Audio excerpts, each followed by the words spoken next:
about 58 minutes. Hello everyone, my name is Łukasz Jachowicz. I work in Centrum Cyfrowe Digital Center, the think tank that is organizing today's event. And we would like to talk about today about, among others, the state of play of Polish reuse of public data, of actually sometimes it's an access to public data in Poland. Access to public information here is quite a new problem, because years ago it was an issue only for journalists, for regular people like us, like NGOs, like corporations. It became an issue quite recently.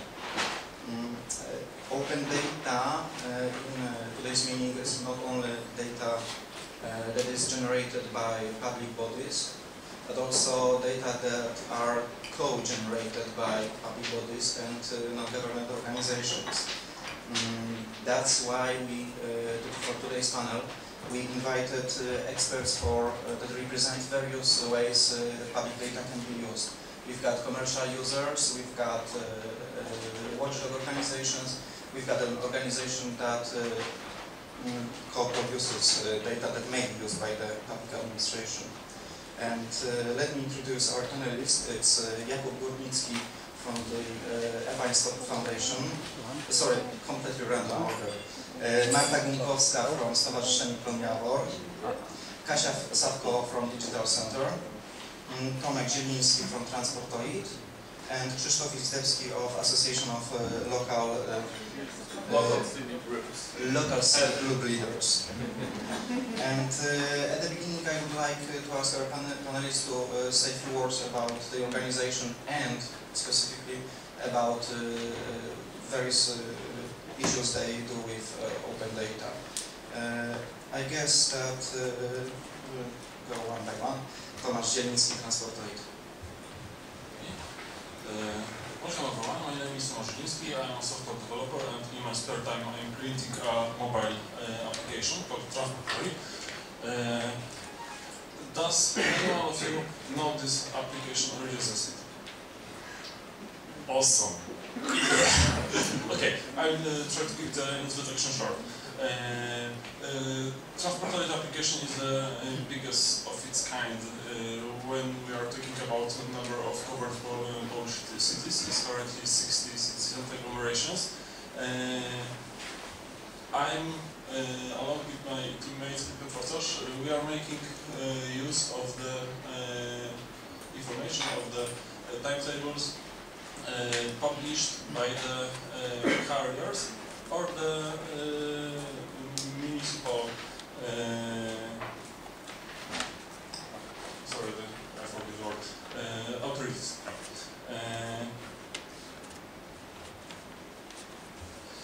In most cases we are scraping the data from the website and it's not a bad way to get the data.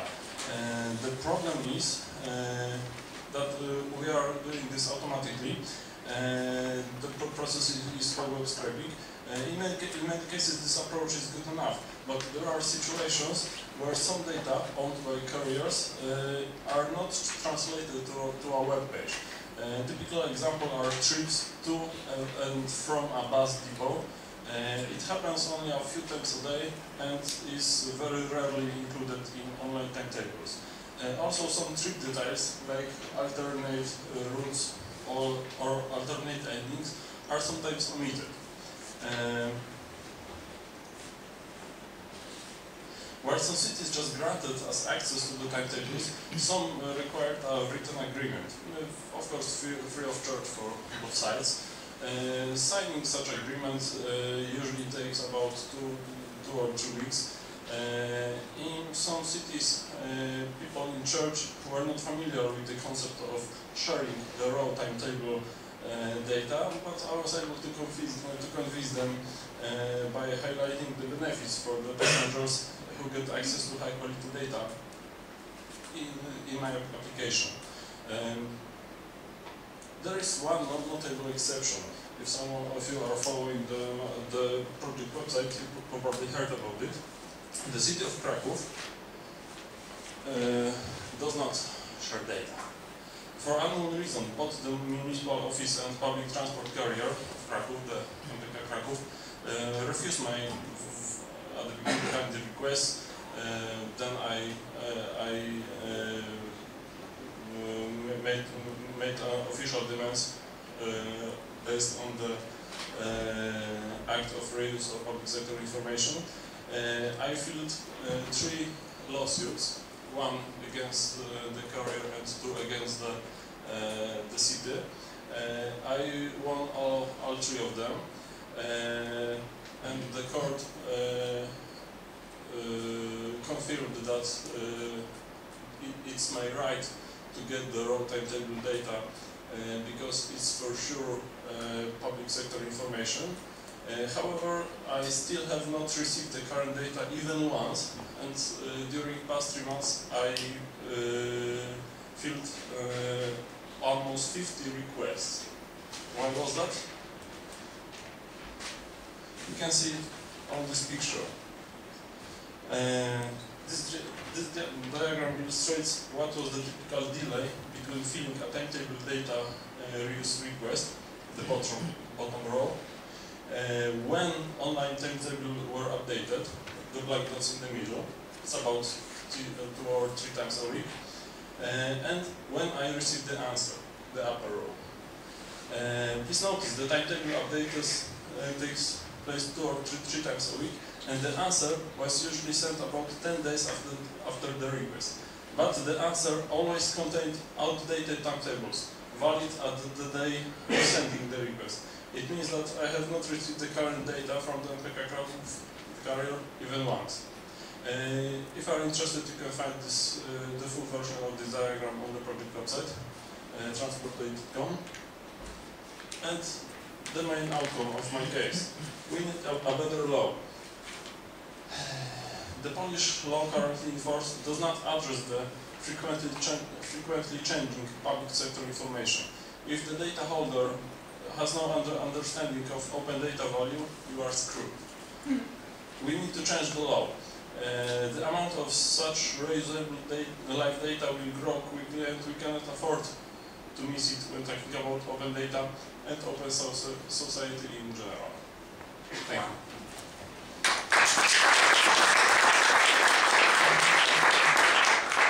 My friends, there are some places to sit here, so you can come and do not have to stand. Marta, may I ask you to take the floor? Hello, I introduce myself one more. Marta Gunkowska from Ploniavor Association, and I represent Moja Polis. I prefer Polish name, not My Polis. Moja Polis website.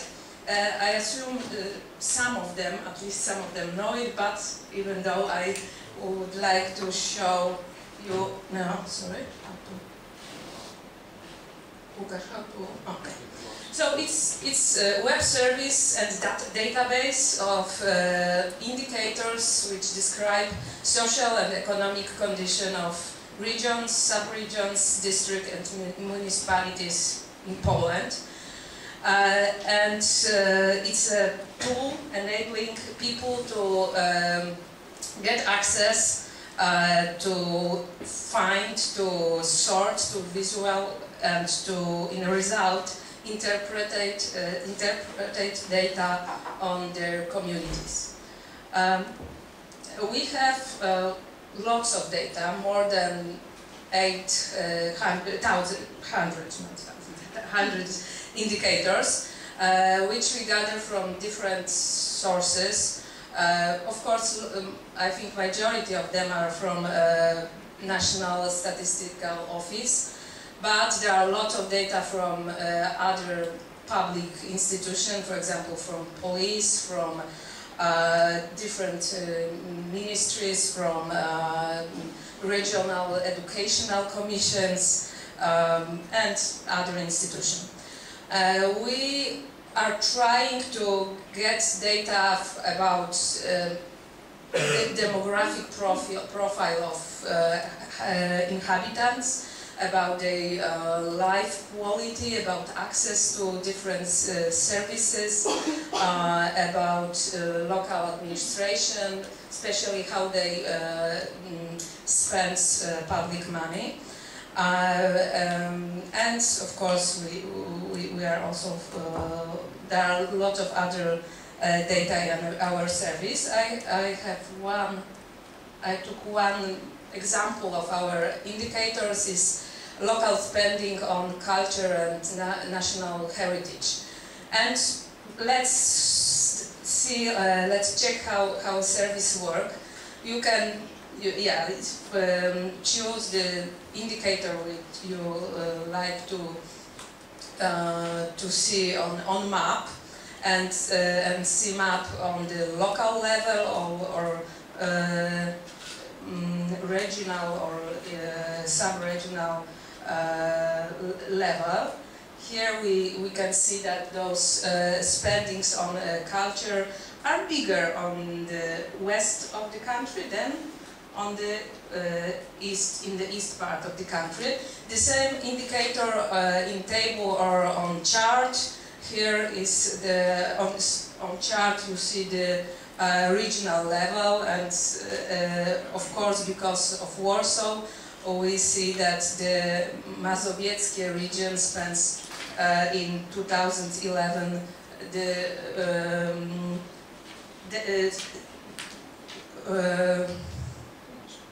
more than other voivodeship for culture and this national heritage. And you can also choose some specific localization and compare the spendings or other indicator in time. Here we see, we don't have Warsaw here, but we have Krakow.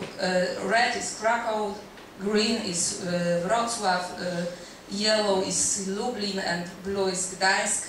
How they spend how much money they spent between 2006 and 2011 for culture. We have also this sub-pages for each area and some basic information about each area in my policy. So to sum up, our main goal is to open up public data, to increase access to public data, to gather data from different sources, to give free access to those data, and because of those goals, to strengthen public debate, and to just, of course, it's not only strengthen public debate. We just think that people have right to know more about their communities. Our main target groups are active citizens, NGO leaders, decision makers, academics and students, and journalists. And why we want them to use data? Of course, they are our hopes and wishes. We don't really know if all those functions are now real. We want them to get access to information which describes local communities from different perspectives, to taught them a bit about how to interpret data, because we also have in our service articles about data. We think those data help them to analyze, to planning, and to evaluate their action. Of course, we hope and we believe that the access to data help in advocacy activities and generally activate people on the local and level. And that's it. Thank you.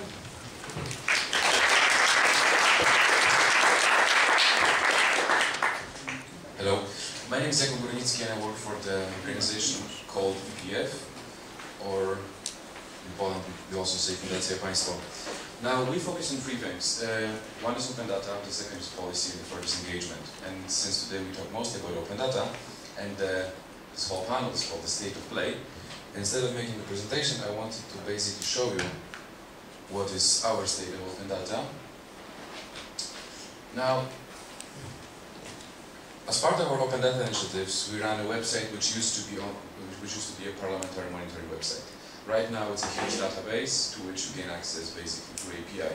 Even our front end of this website is accessing all the data through the API. And this, what you see, unfortunately, the screen quality all sucks. But let me zoom in so I can show you a little bit more. And here. So those are the main 15 data sets. And for example, this is green. Those are green. There's red, yellow. And this happens live. This is basically how we are downloading all the data. We have 70 terabytes of data altogether combined.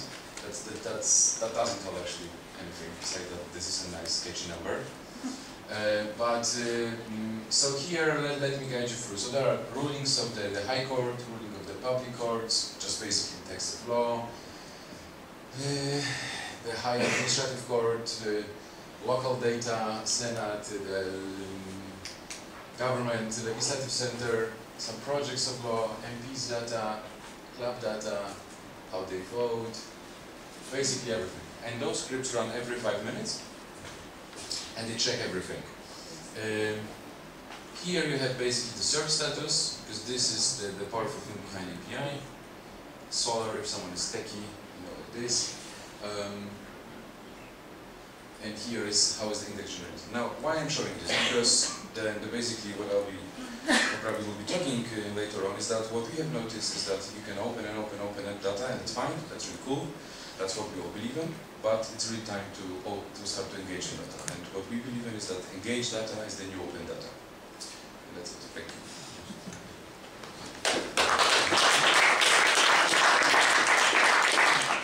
Thank you.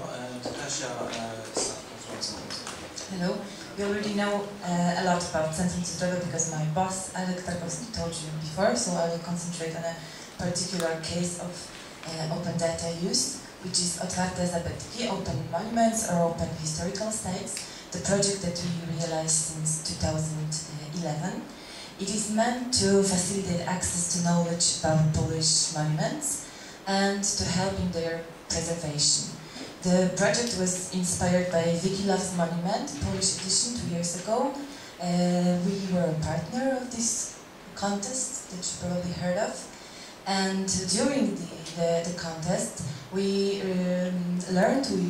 realized that the registry of National Heritage Board of Poland that was used during the contest was incomplete and that it had many mistakes. And it was really tough to use during the contest. And as we were responsible for the technical part, we decided somehow to manage the situation and to address to internet users, to share it online and to check what will happen if we share also, if we provide an easy-to-use online tool. And that's how we organized crowdsourcing action. It took 3 years, last summer, and it turned out to be a success. That means we managed to verify and correct 10% of 75,000 records, and 7,000 persons took part in this action. And that's how the project started to grow. During the first stage, we allowed the users to correct and fill in just basic information, the name, the address, the GPS coordinates of the monument that was often missing. And then the project developed, and now we designed a website. It is working since 4 or 5 months now. And you can do much more. That means you can complete the profile of the monument, you can find it first, and you can also write the description of a monument, add some multimedia, photos, tags, categories. And according to it is pretty popular. It still bases on the official registry, but you can also add and suggest new records to the database. That's how one of the profile looks like. And it wasn't planned, but the project developed in many directions. One of them is cultural animation. It occurred that people who engage in crowdsourcing action that is totally virtual would like to do something more, and that it's not much is required for them to somehow start to gather around monuments in reality. And in whole Poland they organize walks around monuments, and then they meet together to open monuments online together, which we found very cute. The aims of the project for us are the reuse of public data, but in everyday life we forget about the main objective, and we get into very strong interactions with the users. We also, as we coordinate the Creative Commons project in Poland, we also use it as a tool and pretext to teach about openness online, because all the user-generated content is published under CC by SA license. So we try to show how it works and where to get legal stuff online and how to use open licenses as well. And the new path in this project is digitization. We were contacted by the users who use monument data professionally and who miss the documents from archives because they are it's really difficult to access them. And now we begin the new project of digitization with one of Voivodeship official office who takes care of monuments preservation, and we will develop our service to make archive documents as accessible as possible. Thank you.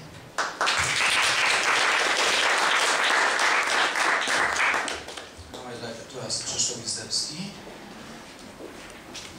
Morning. So I'm from the Association of Leaders of Local City Groups. This is the Watchdog Association, very basically interested in freedom of information, and our other leg is city participation, especially participatory budgeting. So we also use the freedom of information a lot to gather different budget data. But today I will speak in the name of our project, that is the Non-Governmental Center on Access to Public Information, which we have started in 2006, and it's still quite important on the scene. And actually, we also have Tomek with his problem. We're doing a lot of litigation cases, and actually, about 2008, we started to be interested in reuse of public information due to the implementation of the directive into the Polish legal system. We had already the expertise due to our advising activities and litigation that the freedom of information, so the access to public information in Poland, doesn't really work in practice. There are a lot of problems. So we're trying to give our opinion on the possibilities of introduction, the specific provisions on reuse, and we were criticizing the proposition pretty strongly. Unfortunately, we were right. We are right. Now, after 1 year, more than 1 year of the provisions, binding provision on reuse in Polish legal act, we can say that both the law and the practice, it's really bad, and transport toy is just one of the examples. What I want to tell you about basically is I want to say that the procedure that was the first problem that was actually that is the problem that restrained the people from using the reuse is that the one request for reuse means one piece of data. So everyone is in position of transport toying that you have to ask for the data, let's say the transportation data. I want to build a project on that. I have to wait 20 days to get the data, and then when they are updated, I have to ask another one. I mean, there's no deal between me and the authority that they will give me a data like, I don't know, every 3 days or every 4 days. The other problem is that it's much longer than the normal access to information. It's only 14 days in the freedom of information and access to information, and 20 days in the reuse. And the biggest problem actually is no one knows what the reuse is. It's due to the definition which states it's actually bit similar to the definition from the directive, but it states that it's every time the use for a different purposes it was produced. So every time, or like in a lot of cases, the people are asking for access to freedom of information, and they have an answer, hey, it's for a different purpose. You want it because you wanted to know about the taxes or whatever, or you want to disseminate it. It's very popular within, especially civic journalists. I mean, it's really a lot of cases when civic journalists are trying to gather data and use the right, the human right to disseminate the data later, but they say, no, you use it for a different purpose that it was produced. I mean, at some point, it's right, but it doesn't mean that it has to influence the important human right of dissemination of any information with the extra cost. That's also quite worrying, I would say, because we have in our legal act we have you can charge an extra cost for untypical request. What's an untypical request? I don't know. No one knows, but you can be charged for that. That's a problematic thing. And to finish quickly, the reuse procedure is not practical. From these guys sitting here, only Tomek Zieliński used that, with problems, as you heard, right? No one really wants to use reuse in Poland because it's not practical. The cases I told you, some authorities assume the requester is willing to reuse the information, to refuse the access to it on FOI law basis, and actually, while gathering the information for the previous year, while monitoring the use of reuse in Poland, I asked the Chancellery of Prime Minister how many requests for reuse of information were filed to the Chancellery in 2012. Who knows? How many requests for reuse? 2012. Two. And I got the information quickly. Then our volunteer, because we finished, okay, we do the bigger monitoring on that, find the same question to the same lady in the same chancellery, and she didn't respond to him. She asked her, if you want to reuse the information, if yes, you have to find a special request.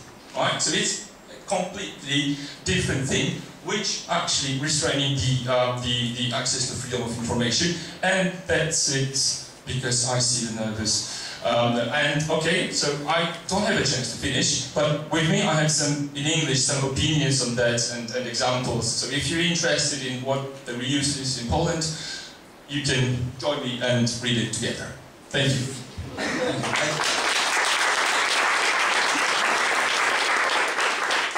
I believe there are your friends in the room, and they will ask you questions later that you will have opportunity to finish talk in a Q&A session.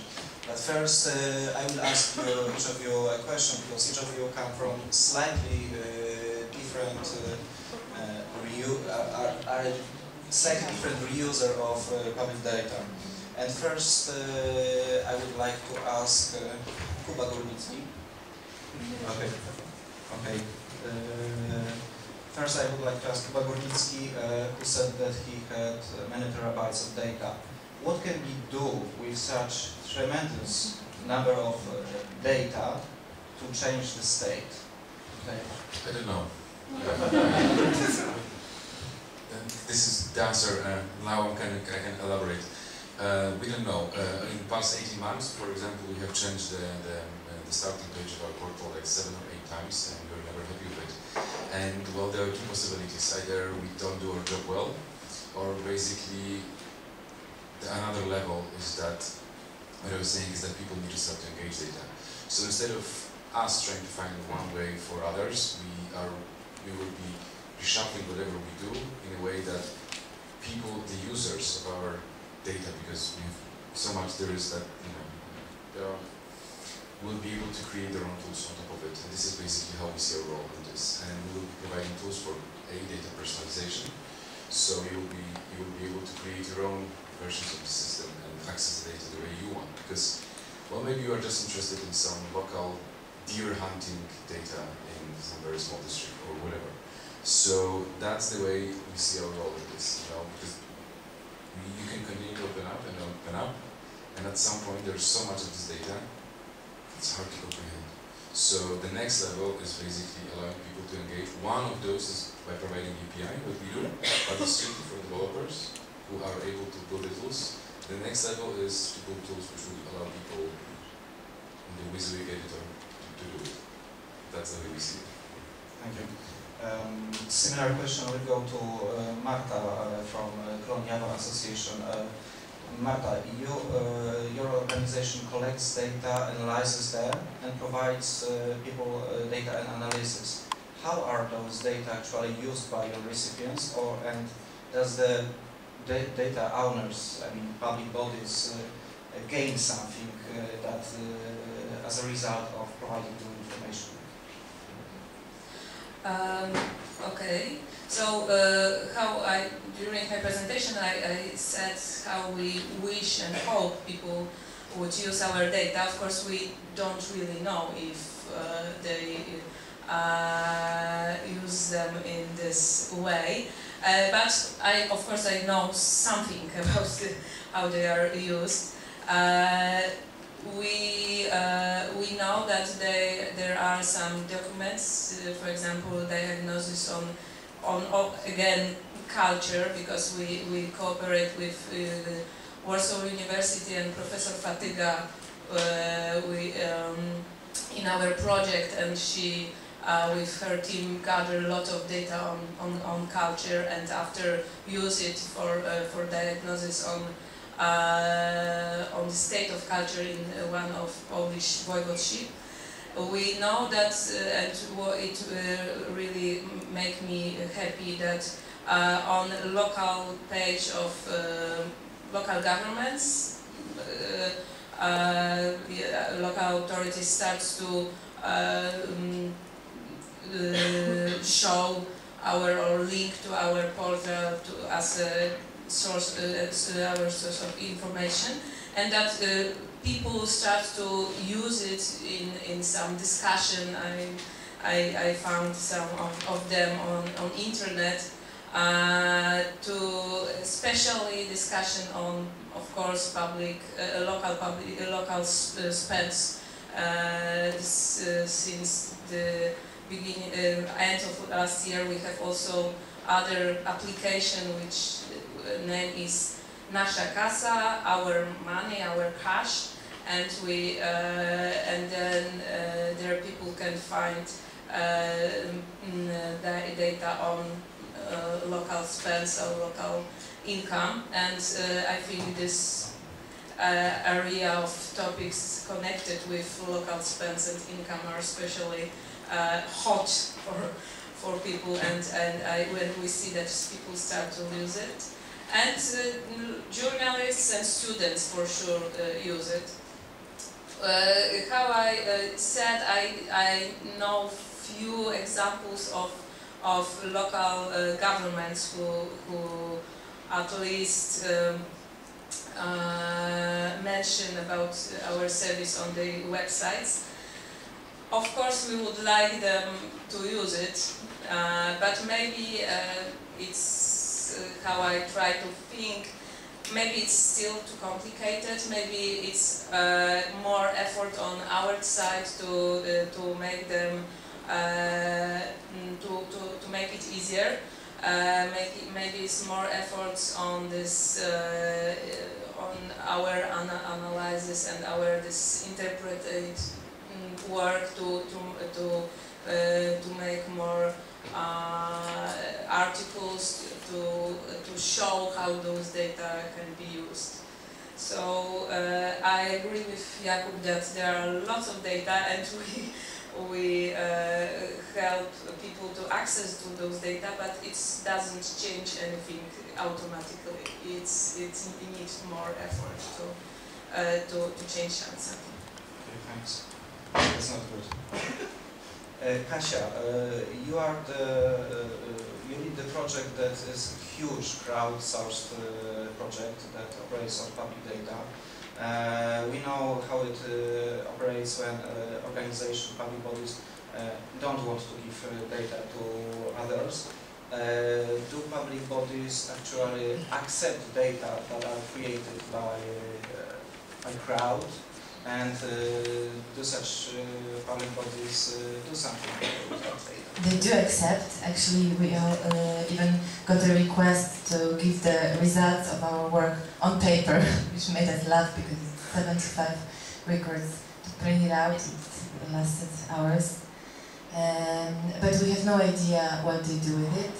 And we even asked for it, also on paper, but we got no answer.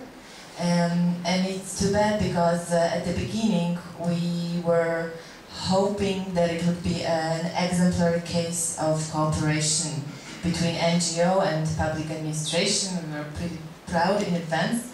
We had an agreement with the National Heritage Board of Poland, and the database they gave us was supposed to be given back, changed by the participants of our action. And it looked good at the beginning because we had a declaration that it would be used, and also that the officials don't have resources rich enough to do it themselves. That means to check how the monuments are regularly, and they were pretty grateful that we began to run the project. But in reality, it occurred that first of all, we had a basic problem of communication because we had to negotiate the language during the action, and we were not allowed to use the words like complete or cleaned database because the officials were afraid that it would just spoil their opinion and that it would turn against them.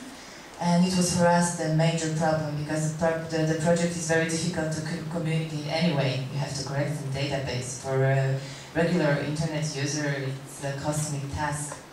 And this was the first problem. And then the mistrust was growing and growing. And finally we realized that it's a concurrence and that the officials made their own portal, their own web service. And they stopped contacting us.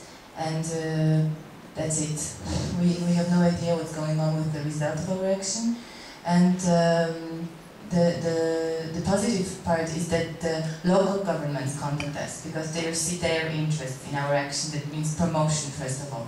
And they start to put their data on open monuments, and that is positive, but it's something else. They don't reuse it, they use the website.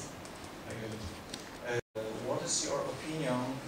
Why actually does public bodies do not want to give away data for reuse or for just watching? It's actually a very strong tradition. My grandfather didn't share data, my father didn't share data.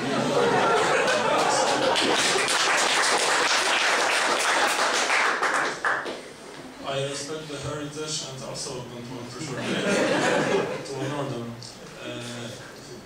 And it's actually it's true. We never did that before, and we don't see reason why we should. The most uncommon outcome was in my home city, Warsaw, which I can be proud of, because it looked like this. I identified who could potentially be responsible for sharing data. I wrote an email, and in 2 hours the reply came back, okay, here's the name, password, URL, enjoy. And it was one single case in 60. The typical path looks like this. I identify people who probably could make such a decision, and they say, okay, data, but why? We already have online timetable at our website, anyone can access.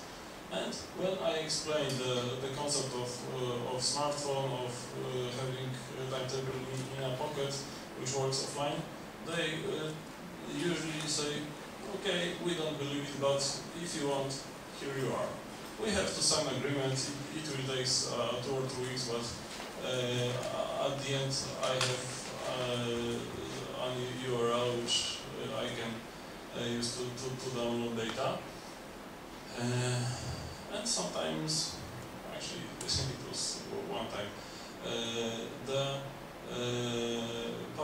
authorities and the carrier both refuses to share data without any reason which could be defended, just not because of no. And it's on the city of Krakow, of course. Okay, thank you.